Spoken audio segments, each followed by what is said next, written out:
Hello, everybody, and welcome to this week's episode of Attempted Optimism Podcast, where we are just trying our very best. I'm Justin. And I'm Ben. And I just want to start this podcast by saying I feel really rusty. It's been like a week and a half, 2 weeks since we've actually recorded one, with the exception of a small video that we just did. And it just feels a bit like I feel out of sync a little bit. You know what I mean? I feel like we've been gone for so long that like coming back to it is now like, this is new. And what's weird is that was probably the most crisp intro I've ever done, and it was after 2 weeks of not doing it. Yeah, maybe we should not do Wait a minute. We should do like month-long breaks. No. Maybe we should change the intro every time we do it. I mean, you do the intro, so you've got to figure it out. That's what I'd say about that. Come up with a new intro every week and see if you Don't tempt me with a good time. Yeah. We know you're not going to do that. That's too much work. But this week, what we're going to do is we are going to talk a versus series. So we are doing Harry Potter versus Lord of the Rings. And where this came from is Justin and I both follow two streamers. One's name's Cloaksy and one's name's Tim the Tatman. And they got on a Twitter battle, basically. Tim the Tatman claiming that Harry Potter is better than Lord of the Rings. And Cloaksy, vice versa, is talking about how Lord of the Rings is better than Harry Potter. And no context as far as book or movie material. No context. And they went on to elaborate later in their own streams, but Justin and I saw the thread on Twitter and thought to ourselves, this could be a really good podcast, because that sounds like something both controversial but also fun, because we are both fans, I think both fans of both Harry Potter and Lord of the Rings. And I'd say we were probably both pretty big fans of both, but I don't want to speak for Justin. But so we are going to talk about Harry Potter versus Lord of the Rings, and I'm going to toss it over to Justin, and I want to hear Justin's opinion on which one is greater. Now, I already have an idea of what I think Justin is going to say, just based on our own friendship relationship and what I know about him, but I'm going to let him speak for himself. So, Justin, which one's greater? I will answer that question by telling you what my reply to Tim the Tatman was, which was, your opinion is wrong, and you should feel bad. I want you to know I saw that. I forgot that I saw that, but I did see that on Twitter, and I was like, man, come on. Why you got to do that on the internet? Your opinion is bad, and you should feel bad. No, I am. So here's the thing. I consider myself to be a rational individual. Okay. Now, that being said, many would disagree. My mother would certainly disagree. Yep. Hi, Mom, if you're watching. That this. So to give you context, we like earlier today, Ben said, "Hey, this is what we're going to do for the podcast. We're going to do Harry Potter versus Lord of the Rings." And I said, "Are we doing any prep?" And he was like, "Nah, we can handle it. We're going to wing it. Don't do any prep. We can wing this." Yeah. So we're not winging this because I prep. Yeah, I have an entire screen of notes here. That maybe I'll try to screenshot and then we can put up there. But I had to do some deep dives. Most information that I have covers like I did try to keep it a bit objective, right? As in terms of like the books and the film material. Yeah. And so what I would like to do is just to go over some of those bits of information, okay? Just to try to get an idea of what we're talking about. Love for you to do that. Now, so if we were talking about, and I may need you to do some math here in a second, so pull up your calculator. Oh, okay. So what we're talking about in terms of books. Now, let's start with the movies. Okay. Let's start with the movies. Because I will say that Pulling up in terms of, thank you. In terms of movies. Mm-hmm. I can understand why people would say Harry Potter is better than Lord of the Rings. Okay. And that's okay that they're wrong. That's okay. He's not biased at all. I'm not biased at all. But I think the major arguments are between people who prefer to digest information. I would say for a wider audience, obviously Harry Potter is going to win every single time. Okay. And that is, and I'm trying to be objective here, but that's because it's for a broader audience. It's for, it's easily understood. It's very quick to get the themes. But the reason why that makes it Lord of the Rings winning overall, in my opinion, is because it's because of the work that Tolkien did, and because of the Lord of the Rings and fantasy overall owes itself, owes everything that it is to J.R.R. Tolkien. That was a deep. First of all, that's. I mean, you talk about wizards. Where'd that come from? Tolkien. You talk about orcs and trolls and all of those kinds of things. Wizards came from the Bible. Okay, wizards came from the Bible, but I'm pretty sure Harry Potter and Rowling is not quoting scripture here. Would you agree with me on that? I never claimed that it did. I was just saying wizards came from the Bible. I'm just saying like the fantasy idea of a wizard. Of course. Right? Yeah. So let's look at some hard numbers, okay? Let's look at some hard. By the way, can you guys tell that Justin did a lot of prep work for this? I did a lot of prep work. Because here's the thing, I've had this argument in my head with a dozen people that don't know we ever had the argument. Yeah, because you saw it on the internet. That's a little weird, right? I mean, no, that's what people do with everything on the internet. You have this giant argument with somebody that doesn't care because you never actually commented the argument. I mean, that's Twitter. Yeah. That's Twitter, right? In a nutshell. We talked about that in the last podcast about depression and anxiety. We did. Yeah. So these are Rotten Tomato numbers. All right. So if we were talking about Rotten Tomatoes numbers, this is what we're dealing with. So let's go with box office first. Okay. Is this one on my calculator? No. Okay. That's for books. We need you for the book because I didn't do the math prior to. For box office, Harry Potter worldwide gross for the film franchise. Okay. The whole film for 8 that movies. Is the 8 movies. No, this is the whole franchise. So we're talking Fantastic Beasts as well. 2 movies, Fantastic Beasts. So 10 movies made $12.2 billion in the box office. That's gross? Correct. Okay. The Harry Potter series of 8 films, right? Yep. Sorcerer's Stone to Deathly Hallows Part 2. Mm-hmm. Those 8 films made up 10.7 of those $1 billion of the $12.2 billion. Hard. Yeah. Fantastic Beast makes up $1.5 billion. Yeah. Not good. Lord of the Rings, the entire franchise. So we're talking about Lord of the Rings, the 3 movies there, and then we're talking about the 3 movies for The Hobbit. Mm-hmm. So we're talking about 6 movies, did $7.8 billion. Now, you say that's awful low. No. I don't say that. I say break that down between the 3 Hobbit movies and the 3 Lord of the Rings movies. Okay, here we go. That's what I Lord of the Rings. Lord of the Rings did $4.68 billion. 3 movies. Yep. Trace. $4.68 billion. Okay. The Hobbit movies made $3.3 billion. Okay. Now, film per film average. Oh, okay. So you're breaking it down so taking the entire franchise, taking in all 10 movies, you have Harry Potter with a per film average of $1.3 billion. Okay. Yep. Per film average for the entire Lord of the Rings, so the 6 movies, I love the math that you did on $1.56 billion. Okay. So we're talking billions, but we're talking like billions, like little we're talking in the hundreds of millions of difference here. Okay.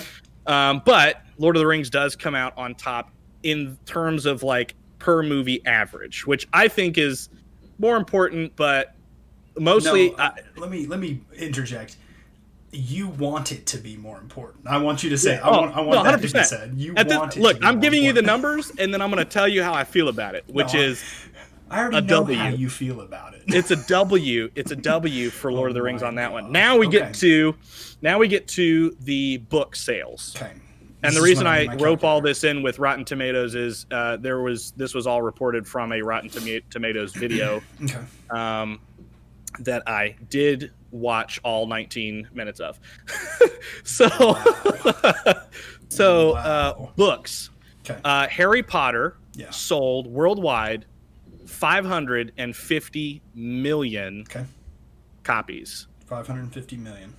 Divided by, I would say 8, I guess, because that's just the books. They didn't release Fantastic Beasts books. It'd be divided by 7 because there wasn't 8 books. There were 7 books. Good point. Yeah. So, okay.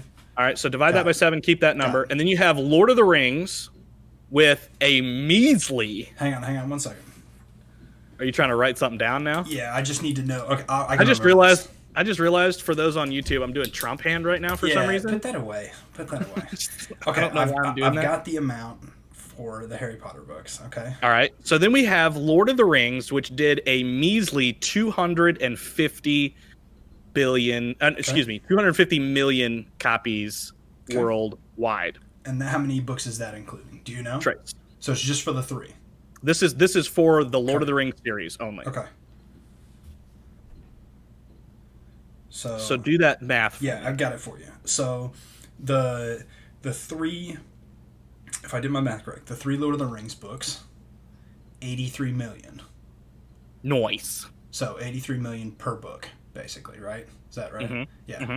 And then Harry Potter, 78 million per book. Now let me ask you this question, since you did research but probably didn't factor this in. I didn't get that far into it. How many years has Lord of the Rings been out decades. in comparison to Harry Potter? So do you know when the first Lord of the Rings book was released? Was it 60s or 70s? Okay. So 60s. I know it's more than so we're gonna say 4 decades. We're gonna say 60 or we'll go 70s, roughly 70s, to give you a better chance at winning this. If they were technically released within the 70s, the first Harry Potter book was released 20 years later. Yikes. 20 years later, right? Yeah. So You're not wrong. If you give it another 20 years, so for instance, if Lord of the Rings were to stop selling books today, no more books were sold, and Harry Potter books were sold for the next 20 years, how many more million do you think are going to be bought from Harry Potter in comparison to Lord of the Rings? I'm just asking. I don't know. Since we're doing scientific numbers here. Did you figure out when Lord of the Rings was first released? The story began 1937. Okay, so we're talking 1937. So we're talking, if we say Return of the King was finished even 15 years later, 1950. Mm-hmm. 40 years. 40 years, and Harry Potter is only 5 million per book behind Lord of the Rings. So if Lord of the Rings you would have to show me. You would have to, because here's the other thing that you need to consider. Okay. Is the fantasy over time. So we're talking like. Oh, so because I would argue the biggest boom of Lord of the Rings books were around the same time as the Harry Potter books. I would bet. No, but I wouldn't disagree with you. But does that not prove that the Lord of the Rings books were not popular until now? True. Therefore, I would say true. If they were written that much long ago, wouldn't they be that much better? If they had been written that long ago, shouldn't copies and copies and copies and copies and copies already have been sold? Why would it take a new movie being released for people to go, huh, I guess this is okay? Because nobody knew about it. Let me go ahead and interject. Here's the other thing. Okay. Probably it's the church's fault. Oh my gosh, here we go, dude. I know you did not just try to use the church as a... The same reason they demonized J.R.R. Tolkien was a Christian. You cannot use that argument. Christian, but at the same time, you got people that would probably demonize it the same way they would demonize the Harry Potter books. Okay, I'm going to go ahead and interject my opinion here. If you can't tell, Justin and I disagree. I believe Harry Potter is greater than Lord of the Rings. And I want to stop for a minute before we move any forward with any more scientific research that you've done. Okay. I want to argue this. See, you have lumped The Hobbit in with The Lord of the Rings. You have to take The Hobbit out for the movies and for the books. Why? Because even though it's a part of the series, if you want to call it that, it is not a part of the Lord of the Rings story. The Hobbit is a standalone feature. That's why they made 3 movies out of 1 book. Because they thought to themselves, we can make a lot more money off of this one single book. So conjecture. Your Honor, that's conjecture. Take The Hobbit out because it doesn't have the title Lord of the Rings in it. and use just those 3. I want to move forward with that because I'm not lumping in Fantastic Beasts because for me, Fantastic Beasts is not Harry Potter. It's trash. No, actually, it's garbage. For what it's worth, I enjoyed both of the Fantastic Beasts movie quite a bit. So did I. But what I'm saying to you is this is a Lord of the Rings trilogy versus Harry Potter septuplet thing. I don't know what is the I don't know. The 7 books. Okay? I think septuple is I don't know. All right, so let's move forward. Okay. Let's move forward with that because conveniently the rest of my Rotten Tomatoes stuff is only those. Okay. So let's move forward with Tomato Meter and audience score. For those that may not know, Rotten Tomatoes is a website that that does makes up scores. Basically makes up stuff. So there's two scores you get on Rotten Tomatoes. Okay. One is the Tomato Meter, which is critics' scores. The one that doesn't matter. The one that I would agree with you doesn't matter. And then you have the audience score. Correct. Okay, so that's user reviews or whatever that is, viewer reviews. I don't know how to say that. Okay. So in terms of that, you have Lord of the Ring franchise being the 3 movies. Oh no, this. So it does have total in here, but it does break it down. Okay, and it's important that it does break it down. So the Lord of the Rings franchise overall average for movies for the 6 was movies. 86% audience score. Okay, that's good. Okay, the Harry Potter franchise average, which is 10 movies, 8 movies. Oh yeah, it would be 10 because Fantastic Beasts would be lumped in there. Right. 79% audience score. So 86 to 79. 7% difference. Yep. Now we get to the what I call the original trilogy and the original series. Yeah. So original trilogy being the Lord of the Rings movies and the original series being only the Harry Potter movies, the 8 movies. So the average of the original trilogy of Lord of the Rings movies, 92% audience score. Yeah. They were very well liked. For the original series of Harry Potter average, the audience rated it 82%. So it's still down on that one. Yeah. The worst film that for the entire franchise, so going back into the big scope, for the 6 movies of Lord of the Rings, the worst film was Battle of the 5 Armies. I should have made you guess for that. No, but everybody knew that. It's the 3rd Hobbit movie. Everybody hated it. It was a giant action scene that wasn't necessary. We understand. But it was I loved it, but that doesn't change anything. Exactly. That's something we agree on. So that was the worst film on audience score, and it received 74% audience score for that. The worst movie for the entire Harry Potter franchise is? I don't know. That's a great question. I would argue a lot of people think that the 5th one was the worst, but one of the first 2 for me is the worst. 1 or 2. I would agree with your assessment, but it does mean that it goes back to the prequel, which the prequel I'm sorry. Yeah, if it's Fantastic, it's the second Fantastic Beasts movie, and it was like 30%. I don't know. It was 54%. Yeah, I mean it was ripped apart. Yeah, it was bad. It was bad. So to put the prequels into their place, prequels for Lord of the Rings 71% average. Prequel audience score for Harry Potter prequels, which are the Fantastic Beasts movies, 67%. Yeah, garbage. The franchise critics average, so it lumps everything in together for the tomato meter. The tomatoes rated the Lord of the Rings series a 79.3%. The franchise critics average for Harry Potter 78.4%. So just underneath. That's actually surprising. But darn close. Yeah. So how do you feel about the audience score, other than the fact that none of these numbers really matter? Because I tend to disagree with most of what they say anyway. Yeah. Well, first of all, I have not used Rotten Tomatoes in like 10 years because somewhere along the line I realized that critics can sway audience reviews. So what critics put into it ultimately goes into what the audience believes about it. So I stopped reading them because they kind of ruined movies for me. But this is what I'll say. I would agree for the most part on those assessments because when you look at Lord of the Rings, when the movies came out, right? when the movies came out, what was there in competition that was comparable to the Lord of the Rings at that time?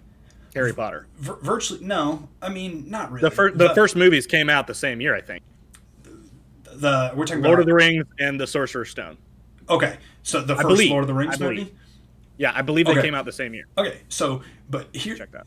But again, my opinion still stands because the first 3 Harry Potter movies for me are the worst 3 Harry Potter movies in my opinion. Yeah, I would agree with that. 4 is when the movie series really took its own life. 5, 6, 7, and 8 were like unmatched for me as far as what the movies go. So if you're comparing the if you're comparing the 3 Lord of the Rings movies versus the first 3 Harry Potter movies, I can see how the scores would definitely sway. But what I'll also argue is that who makes Rotten Tomatoes reviews? My argument would be mostly people who are 18 and older. I don't think a lot of kids get on and go to themselves, you know what I want to do today? I want to review a movie on Rotten Tomatoes. Yep. So when you put it in that context, I would argue that most adults at that time would rate Lord of the Rings very high. Sure. And at the same point might not rate Harry Potter as high. Yeah. But what I will say is there's an entire children's audience for Harry Potter that is not writing Rotten Tomatoes reviews that would probably go on there and trash Lord of the Rings and boost Harry Potter into the next universe. And so, because for me... Zoomers. Yeah, me being a Zoomer, I guess, in this case. Because, for context, I watched Return of the King in theaters 3 times, which my record, I think, was 5 times for Spider-Man 2. So you can tell what kind of movie taste I had. Because Spider-Man 2 goes down as like one of the worst movies of all time. Oh, boy. So I watched Lord of the Rings Return of the King 3 times in theaters. I watched Harry Potter, it would have probably been... Order of the Phoenix? Maybe? I think I watched it 8 times, so it actually beats out Spider-Man, but I'm thinking within the context. I think I watched it 8 times in theaters because I enjoyed it so much. And I would have been teenagers for both of those, I guess, because they probably did come out around the same time now that I'm putting those pieces together. So, again, I appreciate the Rotten Tomatoes information, but I don't think it holds much weight because, again, there's this whole children's audience that doesn't watch, that doesn't go and rate movies. Me, myself, I don't even go on Rotten Tomatoes and rate movies, and I never have. So I think there's a whole audience there that doesn't fit into that category. What I will say, though, because we're specifically talking about the movies right now, you yourself, and I remember because we talked about it on a podcast, you yourself said that you enjoy the Hobbit movies more than you enjoy the Lord of the Rings trilogy. Did you not say that? Yes.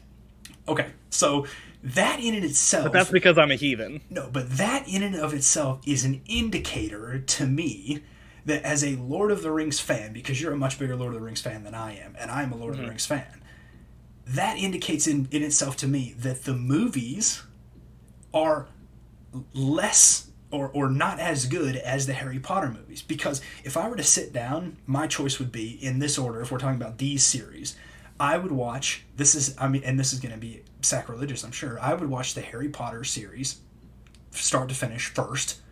I would watch the Hobbit series second. I would watch Fantastic Beasts third, and then I would watch the original trilogy. Because that's how uninterested in the original trilogy is to me. Have you seen extended editions? Extended editions. Not only have I seen them, I own them on Blu-ray, and I'm less willing to watch the extended editions than I would have watched the theatrical edition. Because the fact of the matter is, they're not that enjoyable. Right. The thing for Lord of the Rings fans that I would argue that people, when they think about Lord of the Rings, they think of the highlight moments of those movies. You think of like the Shire, right? The very beginning of the movie in the Shire where they're running away, right? You might think a bit about Rivendell, maybe. And then you skip all the way to when, spoiler alerts, when Boromir dies at the end of the first movie. That's what people think of when they think of the first Lord of the Rings movie. But what they're missing is about 4 hours of content. Skip to the second movie. I guarantee you, most people can't think of anything in the second movie except for I forgot the giant fire monster, Balrog. Is that his name? Balrog? The Balrog? Bro, okay. Sorry, first of all, it's been a long, like I said, it's been a long time since I've watched the Lord of the Rings movies. Okay, so the Balrog, is that in the first movie? yes. Okay, so yeah, because they finish that, they go out, and then it's like the end of the movie. You are glossing over some very important things. Yeah, because you're a giant Lord of the Rings fan. I'm talking about the general movie watcher, right? We're not talking about like people who are actual fans of it. General movie watchers. Second movie, what do people remember? They remember the giant epic battle at the end. That's it. For the most part. I'm generalizing, but I would say the general movie watcher.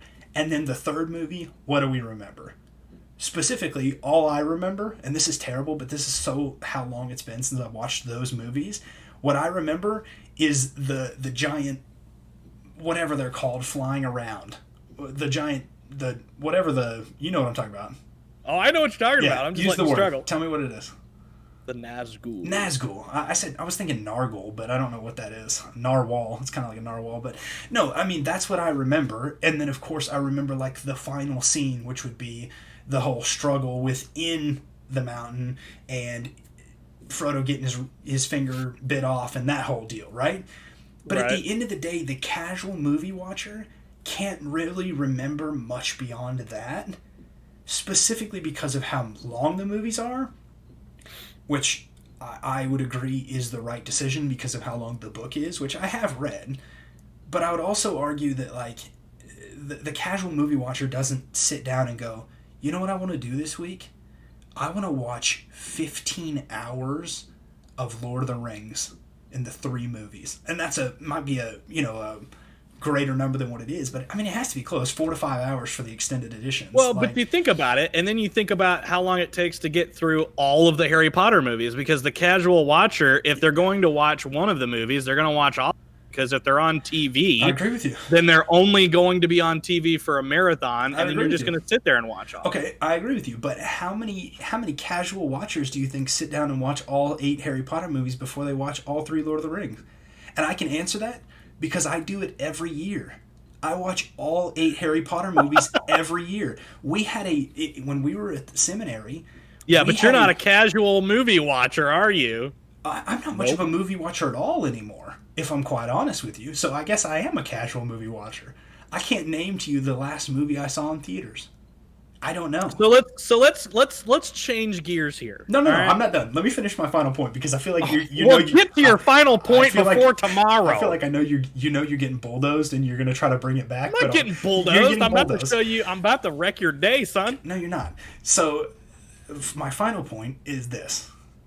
I am a casual movie watcher, but I think if you look at television today, they play what people, for the most part, want to watch when it comes to movies, because movies are a very niche thing upon television. And what do you see every single year?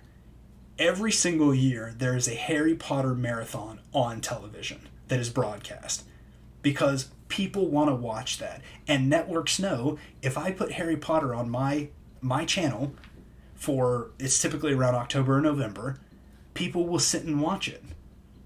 What you don't see very often, except for on specialty television programs, is the Lord of the Rings trilogy. And it has to be on a specialty program. Like, I think maybe TNT did it like 1 year, but other than that, it's like on one of those channels that you either pay for or so far up in the numbers that you can't find your way back down to the normal channels. So sure. That's my whole point on the movies. Is the fact of the matter is that I don't think the Lord of the Rings movies are better than Harry Potter, because I would much rather watch The Hobbit, and so would you as a fan, and I would argue most people would, with the exception of the third movie, which I really enjoyed.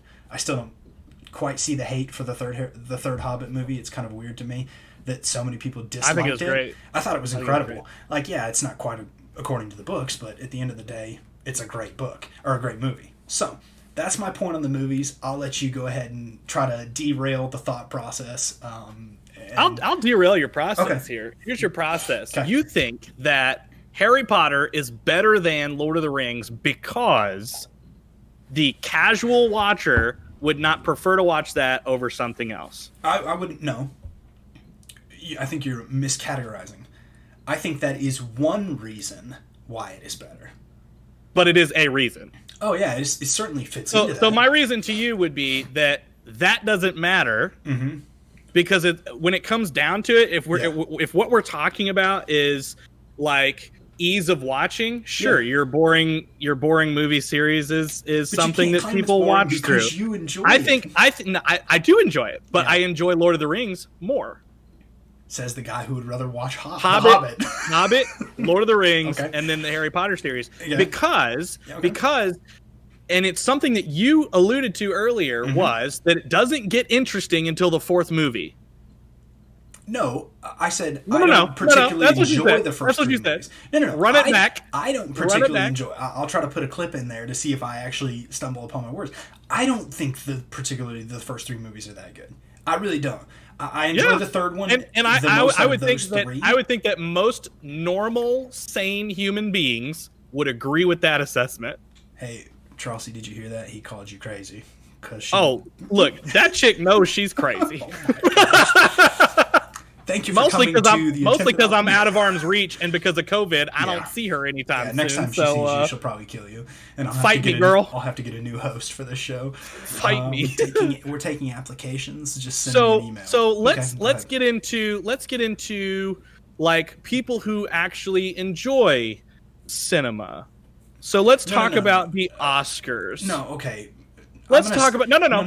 You had your chance. You had your chance. No. I'm going to stop you right here for a little side note.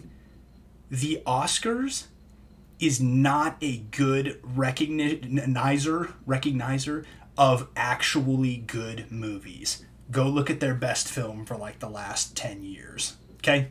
Yeah, but that's weird because it seems like the esoteric movies they choose still wouldn't be something so specific as a Lord of the Rings trilogy, as opposed to Harry Potter. What they say is, if they were rating these on ratings of importance, which is something that we've seen, which is why people choose weird top 5 lists that we saw in like episode 3 or 4 of this podcast, is people choose things on importance to world stuff, whatever.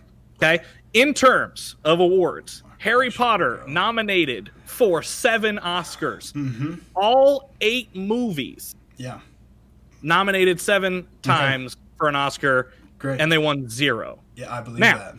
Lord of the Rings, The Fellowship, the first one, nominated 13 times, won 4 Oscars. Congratulations. The Two Towers, 6 nominations. That's incredible. 2 Oscars. Unbelievable. The Return of the King, 11 nominations, and they won all 11 My gosh, wow. them. Somebody should give them awards. Oh, wait, they already did. Yeah. Okay. Yeah, they gave them awards. They got better tomato meter critic scores. They got better audience scores. They got better awards than Harry Potter. Anybody, I would like to see in the comments. Nobody ever comments because you people are freeloaders out there, never putting anything in the comments. That's true. That's a hot take for you. Yeah. I would love to see somebody argue with me the point that it is more worth their time to sit through the first 4, and I would argue first 5 garbage movies of Harry Potter than to watch the 3 movies that are all equally consistent and very good. Let me ask you a question. How long does it take to get through the first 5 Harry Potter movies? I don't know. They're what, like an hour and a half each? Rough. We'll go higher than that. We'll ballpark it. I'm not talking about time consumption. We'll say 2 hours. I'm not talking about time consumption. 10 hours. Anybody can spend any amount of time doing something that they enjoy. What I'm telling you is, I bet in realistic terms, I bet that more people would rather watch the 3 Lord of the Rings movies than to watch hours and hours and hours and hours. You said the first 5 of Harry Potter. 10 hours. You said 10 hours. Okay, you can probably do the unextended versions for less than 10 hours. That's like the first 2 Lord of the Rings movies put together. No, dude. No, dude. I mean, roughly. Here's the point I'm going to make. First of all, I disagree with you. I think more people would rather watch Harry Potter than Lord of the Rings. I think people specifically wanting to watch Harry Potter and enjoy lighthearted. It's kind of like what we talked about last podcast. Watching lighthearted stuff as opposed to watching adventure, as opposed to watching camaraderie. I would argue that the camaraderie in the Fellowship of the Ring is far greater leaps and bounds than Harry and Ron and and Hermione and Dumbledore. There is much more friendship and camaraderie in the Fellowship of the Ring than there is. That's what you're going to argue in Harry Potter. I'm 100% arguing that point. I'm 100% arguing that point. I mean, let me be quite frank with you. This last week on Twitter has had me see some of the worst takes that I have seen in roughly 10 years of my life. Here it comes. But right now, you are eclipsing those with your horrible take. But I'm not going to get into that. We're not going to... It's not a horrible take. This isn't a personal thing, okay? Right. The end of the day is this. Once again, you're arguing from a standpoint that Lord of the Rings is great. It is better than Harry Potter, right? That's what you're arguing. Okay? Yes. What I'm arguing is this. Lord of the Rings has had a far longer period to be great and is still not as good as Harry Potter. Because the numbers That's not true based on the metrics I gave you. No, the numbers you showed me prove to me that. Stop everything Lord of the Rings for the next 40 years and tell me which one is eclipsing the other. Because at the end of the day, we both know how numbers work. Harry Potter will have eclipsed it if you stopped Lord of the Rings today. Because here's the thing. Harry Potter is accessible, right? Parents want to see it. Kids want to see it. Parents have to take their kids to the movie to see it. No. Everybody's buying tickets. When it comes to Lord of the Rings, it is only people that want to sit and watch Lord of the Rings and have an idea of what's going on in the picture. I agree with you, but why is it so accessible? Because it's better. Because it's more basic. consumable. It's so basic. I'm not arguing it's basic. It's so basic. Yes, dude, it's so easy. The good guy. No. And he's conflicted and he's reluctant and he and his best friends just want to have a good year and his awful foster parents don't want to allow him to do that. Okay. And he's going to go to school. If we're going to argue that Harry Potter is basic, let's go down the road of the books, okay? What risky challenges or what risky opportunities did J.R.R. Tolkien take in writing The Lord of the Rings? Within the literary context of the books, what happens in those books that actually makes you feel, with the exception, this is what I'll say, with the exception of the Sam Frodo walk, right? Other than Sam and Frodo having to combat each other at the end there and the struggle of their friendship and Sam leaving and coming back and then basically carrying the ring beyond that point, him becoming ultimately the hero. What risky literary things does J.R.R. Tolkien do in that book? Because as I was thinking about it, as I'm thinking about the books that I read, very little to nothing happens that is actually impactful, right? Gandalf dies, but he's back within like the next 30 chapters. Because he's immortal. He's an angel, bro. No. But we're talking about risks. No, we're talking about risks. There's nothing risky about killing off a character and then bringing them back 30 chapters later. Boromir took 3 arrows and they kidnapped the other 2. Nobody cared about Boromir. At the end of the day... did! No, they didn't. When you watch the movies, specifically if you want to use the movies, because that's the greater context that people have actually viewed or consumed Lord of the Rings... By the end of that movie, I was so happy to see Boromir die that I was like, that's good. He deserved that. No, you're just a bad person. No. He didn't deserve that. Aragorn did the same thing, only he was able to resist the ring. Okay. Everything surrounding the ring was difficult from a literary standpoint. No, the carrying of the ring had weight on him and caused his scars to grow and to rot his flesh. And he was always fatigued and exhausted, and he was always dealing with No, some form but of depression or that's another, a right? And story then you have plot. That's Boromir, not who was risky. told by his abusive father to go and to get this ring and to bring it home for Gondor, knowing that it was not good for the human race to have that ring. You have Aragorn, who was fighting against his lineage as being a king. He grew up away from his family. You have all of the elves who were supposed to be peacing out of here, but yet they're staying because they want to see this thing through. You have Gandalf, who is the only one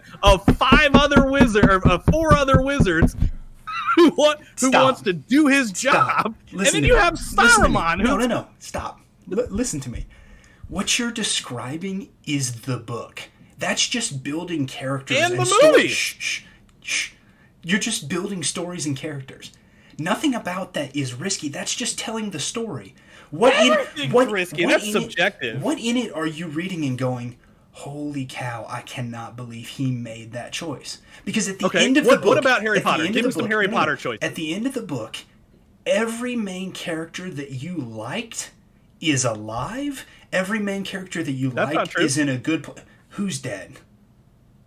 Bilbo.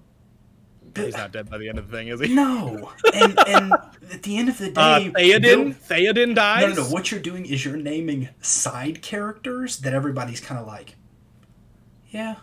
Like, how much is Bilbo... You're naming side characters. No, I didn't name You're talking about Fred or George or whichever. Which one of the twins characters died? See, but that's the thing. You haven't given me what you think. I've called your movie basic. Tell me about how good your movie is and how intricate the storytelling is. No, what I'm saying is J.R.R. Tolkien didn't take very many risks because he didn't feel And what risks did Rowling take? What risks did Rowling not take? Half of the main characters... that's not how you answer that question. Half of the main characters in the book are dead by the end of the book. By the end of the book series. The book series. We're talking about a series as a whole. The Lord of the Rings is a series. Yeah. And we're talking about them as a whole. You don't get to break them apart because you don't There were loads of characters that died in Harry Potter and in The Lord of the Rings, and they were all side quests, okay? But Did Ron or Hermione die? No. Okay. You're talking about Dumbledore. You want Dumbledore and Snape. Dumbledore, Hedwig, Snape, Ron, Fred. Ron didn't die. Not Ron. Fred and George, not Ron. So we're talking about characters that are built up from book 1 all the way to the end of the series, and they're all dead. What you don't see in The Lord of the Rings is any of that. What you see is, who did you name? Theoden, he's a side character. Loads of characters died, bro. Side character. Boromir, side character. All of your characters are side characters if it's not the 3. But what backstory do you build up for the most part? And realistically, I would say that Harry Potter is the only important character of the book. Okay. Whereas the entire Fellowship is important to the Fellowship of the Ring. That in and of itself shows the bias, because at the end of the day, I can admit that the whole Fellowship is main characters in The Lord of the Rings. Yes. And the whole, if you want to talk about, so Ron, Harry, Hermione, Dumbledore, Snape. I mean, they're all main characters within the story. What character developments makes Ron and Hermione a protagonist? I mean, it gives you their whole backstory. Backstory does not equate you to be a protagonist. The antagonist has a backstory. Okay. Side characters have backstories. So you're not arguing the fact that you're arguing Hermione and Ron are not main characters. I'm saying that they don't have character development. Gimli and Legolas have some of the greatest character development. We're going to have to end the podcast here because I'm going to argue that Justin is so biased he can't see his own bias. I mean, you feel free to give me their character development.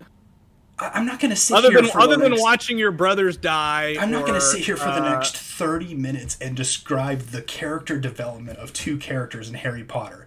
I can give you the character development of all 9 characters in the Fellowship. My point is nobody wants to hear that because nobody cares that much. I want to hear it. No, I know you want to hear it, but if you were thinking logically and not very irrationally at this moment, you would admit that they have character development and that they're main characters. I would even argue that Dumbledore is a main character because you get his backstory, you get the horrible things that he's done, you get the character development of you think he's a great character, then the same is true for Snape. You get his entire backstory, how he's hated by everybody.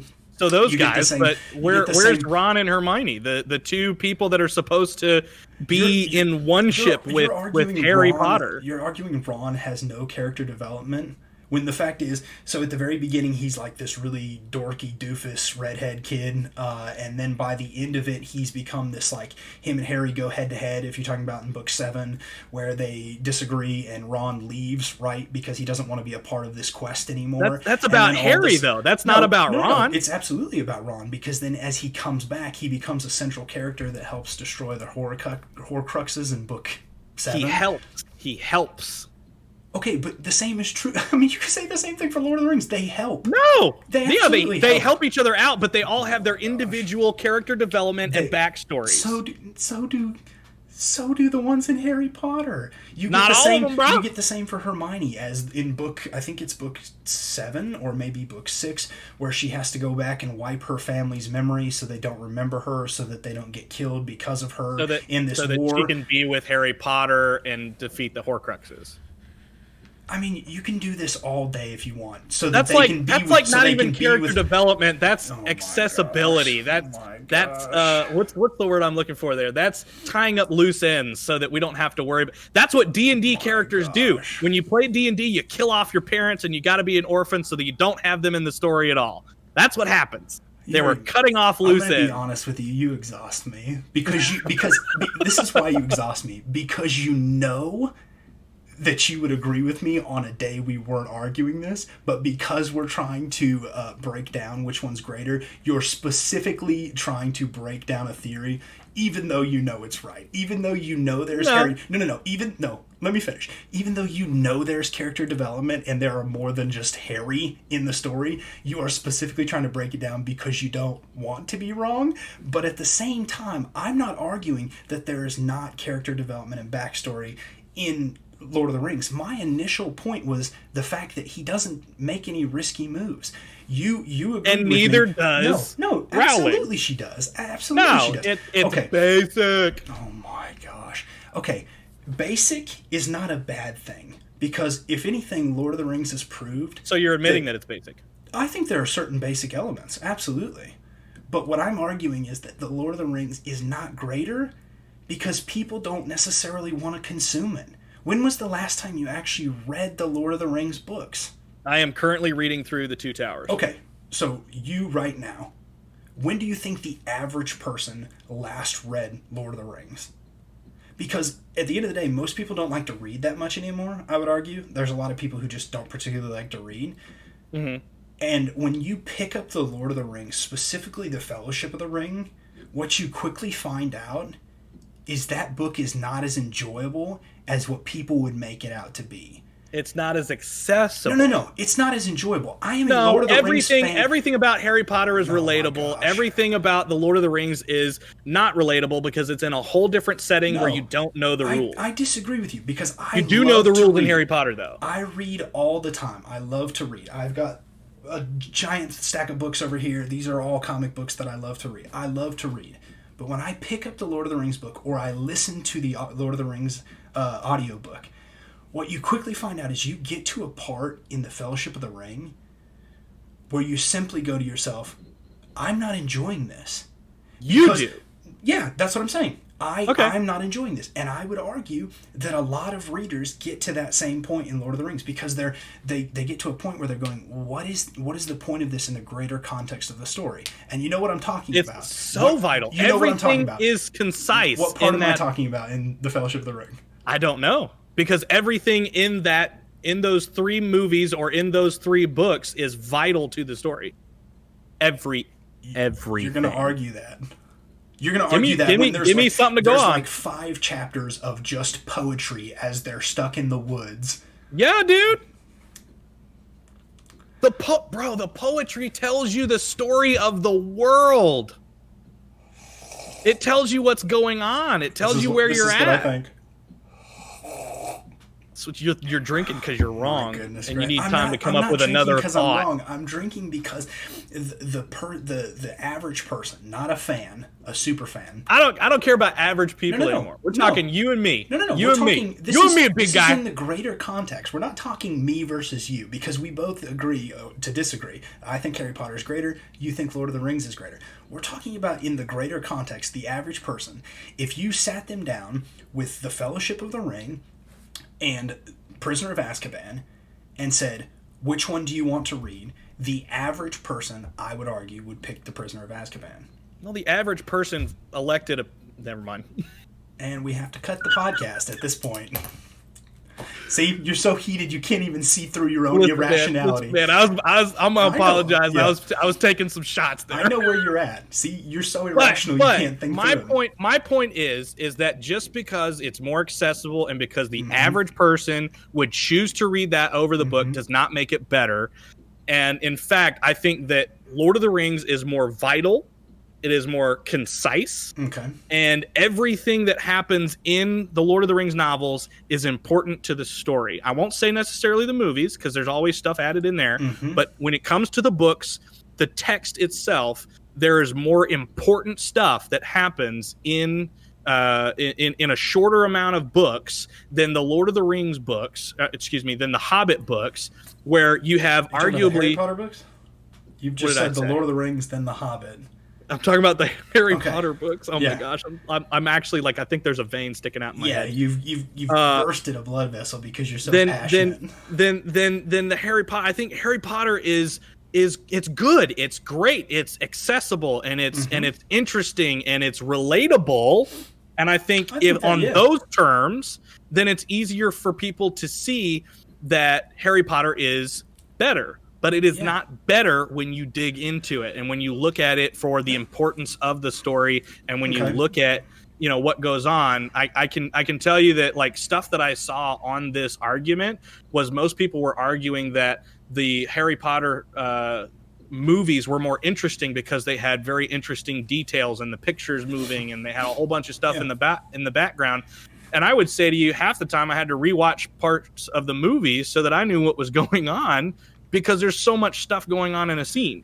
And then the books are better. I would say the Harry Potter books are far better than the movies. But at the same time, in fact, I would say the truth of the first to the fifth Harry Potter movies being not that great and getting into the other ones are better, I would say that's not true for the books. The books are good throughout, but I don't think they're better. I think it tells a better story in terms of good versus evil in The Lord of the Rings. This is what I will say to you. Because I agree with elements of what you're saying. But this is what I will say to you. I think it's a hard argument to say The Lord of the Rings is greater if people are not consuming it.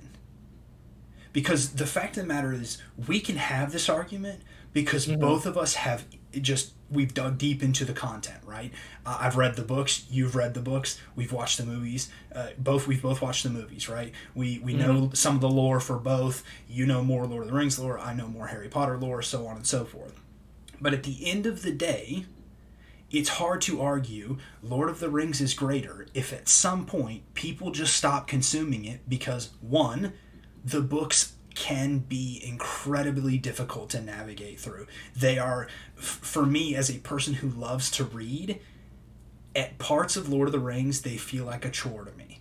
That's my opinion. This is a personal opinion. Sure. So I feel like for somebody who loves to read, I can't imagine giving it to somebody who doesn't particularly like to read. On the same point, I think that the movies are good.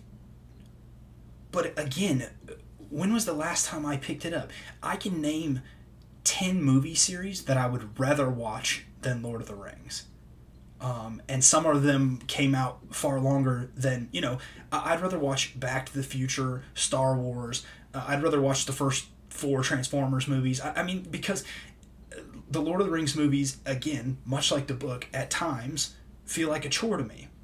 I love the characters. I love the character development. I love some of the intricate plots of the story. But there are portions of the movie where I literally will get up and go the bathroom or get popcorn, because when I come back, when I come back, they're still going to be doing the same thing, you know. And so for me, that I don't think that there's a bad thing in something being more consumable, or if you want to use the word, more basic. I think that there can be a negativity to that. Like, I think the perfect example of that is the Twilight series. Like, she made that so basic and so consumable that it is so bad. And as a person who used to read, I've read all of the books, except for the new one that like just came out. Like, I've read all of those books. New one? Yeah, she just put out a new one. That's what happens when you run out of cash because your original ones were so bad. But that's a hot take. Yeah, this is a hot take. Dude, tune in next week. She's like a millionaire. But the point is like there is a level of basicness that you can get to that certainly you can go like, holy, this is terrible. But like, basic is not bad. I would argue that the Chronicles of Narnia is significantly more basic than the Lord of the Rings, but that doesn't make it any less enjoyable or consumable. And I argue that it's more basic because it's children's books, and so they have to be a certain level of more basic for kids to be able to consume it. But I think that's the beauty of the Chronicles of Narnia. I think that's the beauty of Harry Potter, is that any age can consume it. There are very few kids in this generation, because I don't want to clarify that, because I read the first Lord of the Rings book when I was a kid, 10, 11, 12 maybe. There are very few kids in this generation who are going to pick up and consume Lord of the Rings because it's enjoyable. They are more likely to pick up the Chronicles of Narnia or pick up Harry Potter because it is more... they can understand it better. But at the end of the day, when you go back and read as an adult, you go, wow, there are some themes in here that I did not catch as a child. Because I read Harry Potter as a kid all the way up until the last book came out, and I've reread it as an adult multiple times, and there are themes in there you simply don't grasp upon as a child. And I think that's pretty key, comparatively to Lord of the Rings, which I think for any age reader who doesn't want to dig into the lore of Lord of the Rings, which you have. I mean, you love the Silmarillion, you've read The Hobbit, you've probably read other Tolkien works. People who don't necessarily want to dig into those things, even as they read Lord of the Rings, are going to sit there and go, I literally have no idea what that just said. And they'll read it 4 more times, and at the end of the day, the poem won't make any sense to them because they don't have the background knowledge of Silmarillion or Hobbit, or I don't even know some of the other ones. I might have them on my shelf. No, I can't see that part of the shelf. But you know what I mean? Like, so at the end of the day, I don't think something being consumable is bad. I think it can be. Like, again, it can be bad. But I think for me, that's why Harry Potter is greater than Lord of the Rings, because there is an ability as a child to consume it and an ability as an adult to consume it and enjoy it the same amount, but for different reasons maybe. Whereas I think Lord of the Rings, the books specifically, are very hard for people to consume and enjoy. And I would argue that The Hobbit is the opposite. Like, I will read The Hobbit any day of the week and love every minute of it. But that's because it's easier to consume than The Lord of the Rings was. I think The Hobbit came out later, right? Did he come out? The Hobbit came out before? For some reason, I thought The Hobbit came out after The Lord of the Rings. I don't remember, if I'm being honest with you. And either way, I think Tolkien specifically made it so it would be easier to read, a little bit more action, a little less prose, a little bit less poetry, a little bit less, they're in the same spot for 15 years, 10 years of the book, I mean, it's a little bit more to consume. And so I would argue, now this is what I will concede to you, I would argue that The Hobbit is greater than Harry Potter. Whoa. Yeah. But I would not argue that Lord of the Rings is better than, because I think we're arguing on different parts. Like different. What I mean is, to you, better is good content that's easily accessible. To me, in some ways, it's good content that takes me and transports me to a whole new place. But for me, Harry Potter does that because it transforms me to a different world. I would argue it takes you to a different place. It doesn't take you to a different world, though. It's the same. It's Earth. I mean, yeah, but at the same point, my favorite series of all time is The Wheel of Time, which takes me to a totally different world. Different universe. Yeah, I mean, it's an entirely different kind of concept right. and idea. And that's what I'm talking about. And that's the kind of transportation I want. And that's not a conversation we're willing to get into, because I would argue The Wheel of Time is greater than The Lord of the Rings as well. But we'll save that for another one. And you'll have to read all 13 books of The Wheel of Time before you get back to me on that. But no, thank you. But I'm not disagreeing with that. But I am arguing that Harry Potter is greater than The Lord of the Rings, and maybe in and of itself, this is why the argument fails. Because they are two totally independent and different kind of series. You're not going to find these books in the same section in a library or a bookstore. The same way that I wouldn't try to argue that Star Wars is greater than one of these two. And that's a whole different conversation that we're not willing to have right at this moment, I don't think. Which would also be a really fascinating podcast. But at the end of the day, I would agree with you. We are basing what is great on different qualifiers. Criteria. Criteria. And both of us are arguing, except for we're beating our heads against brick walls because... Yeah, basically. I mean, at the end of the day, the point of this podcast is that neither of us are going to change our minds, which is okay.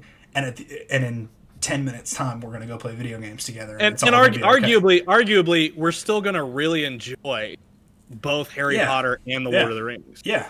This is to go was back. That like that was a high tide to low tide kind of situation. To go back onto the initial conversation that was had, both of the gentlemen who we named went into to talk to Nick Merckx, a friend of theirs, to ask him what he thought, and he just gave Justin's response that he enjoys both immensely, and he's not willing to choose which one is greater. But he did say, but I think Nick Merckx is weak. But he also said, but both of them are better than Star Wars, which has ignited a whole nother fire. The dumbest take. Oh my gosh. So basically what you're trying to say is tune in next week where we're going to talk about how Star Wars is not better than Twilight. And go. Oh my gosh. Thank you for tuning in to this week's episode of Attempted Optimism Podcast. Actually, where we will be getting a new host. It's like every week now we threaten to get a new host. So I did have some quotes. Do you want to do that real quick? Finish off. You finish with the Lord of the Rings quote that you got. I'll finish with one of the Harry Potter ones you chose, which would be one of my favorites. So you pick your Lord of the Rings quote, read it, and I'll choose the Harry Potter quote that I liked the best and read it. I kind of want 3. Can I have 3 quotes? No, 1. 1 quote? Okay, we'll go for easily consumed. Right? So it's a conversation between Sam and Frodo in the midst of their dire quest to get the ring into Mount Doom. 2 of the most unlikely heroes in any book series. Just get to the quote. Nobody cares about your bias. So Sam says to Frodo, folk in these stories had lots of chances of turning back, only they didn't. They kept going because they were holding on to... And then Frodo says, what are we holding on to, Sam? And Sam says that there's some good in the world, Mr. Frodo, and that it's worth fighting for. Yeah, I mean, that is a great quote. That's a really good quote. Here's my favorite Harry Potter quote, which I don't even think you had on yours, from Order of the Phoenix. It says, we've all got both light and dark inside of us. What matters is the part we choose to act on. That's who we really are. It's one of my favorite quotes of all time. That's heavy stuff. Yeah, I mean, it is. There's some really good quotes from both of these series. So we thank you for tuning in. Hopefully this has been fun for you. If you've made it to this point, please put in the comments which one you would rather Nobody's watching. Yeah, I mean, no, you know what? I think we can get some interesting... I think people will watch this one, or at least part of it. Sure. But give us which one you would rather consume, and then give us which one you think is greater, because I think those are 2 different things. That's what I'll say. Because I would argue, yeah. Which one you'd rather consume, or which one you think is greater. So prove my point. Thank you. So we hope to see you in next week's episode, and maybe we will do another one of these, and maybe even bring in Brian, because I think Brian would throw a wrench into all of this somehow. So we hope to see you next time, and